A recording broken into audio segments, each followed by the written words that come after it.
মধ্য আগস্টে সামাজিক যোগাযোগ মাধ্যমে গুজব ছড়িয়ে পড়ে সাবেক তথ্য প্রতিমন্ত্রী মোহাম্মদ এ আরাফাত ঢাকাস্থ ফ্রান্সের দূতাবাসে আত্মগোপন করেছেন। ততদিনে সাবেক প্রধানমন্ত্রী শেখ হাসিনার ঘনিষ্ঠ সহযোগী সালমান এফ রহমান এবং আনিসুল হকের মতো লোকেরা অপমানজনক পরিস্থিতিতে গ্রেফতার হয়েছেন।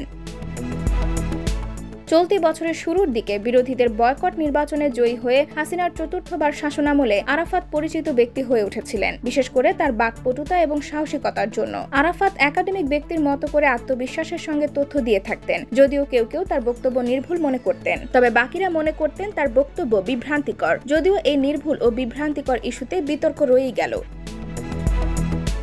তবে এটা খুব পরিষ্কার যে জুলাই বিপ্লবের সময় তথ্য প্রতিমন্ত্রী হিসেবে আরাফাত উল্লেখযোগ্য মনোযোগ কেড়েছিলেন। সে সময় তিনি আল জাজিরার মতো বড় বড় সংবাদ মাধ্যমকে সাক্ষাৎকার দিয়েছিলেন, এমনকি সেই সময় ব্যবসায়ীদের সঙ্গে হাসিনার বহুল প্রচারিত বৈঠকের মূল মঞ্চেও জায়গা করে নিয়েছিলেন।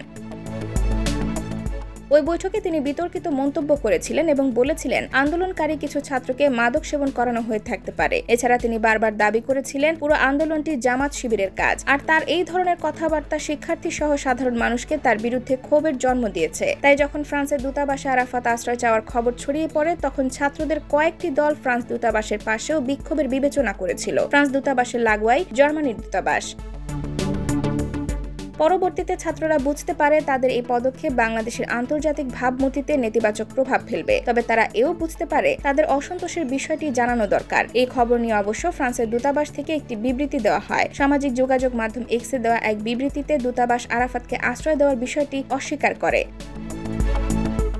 তা সত্ত্বেও ফরাসি রাষ্ট্রদূত ম্যারি মাজদুপুইয়ের বাসভবনে আরাফাত লুকিয়ে আছেন বলে নতুনভাবে গুজব ছড়িয়ে পড়ে। তবে এই দাবিটি যাচাই করার কোনো উপায় ছিল না এবং আন্দোলনকারীদের মধ্যে ফরাসি রাষ্ট্রদূতের বাসভবন দখলের ইচ্ছাও শেষ পর্যন্ত হাওয়া হয়ে যায়, যদিও আরাফাত এখনও গ্রেফতার হয়নি। IBTV USA, new York.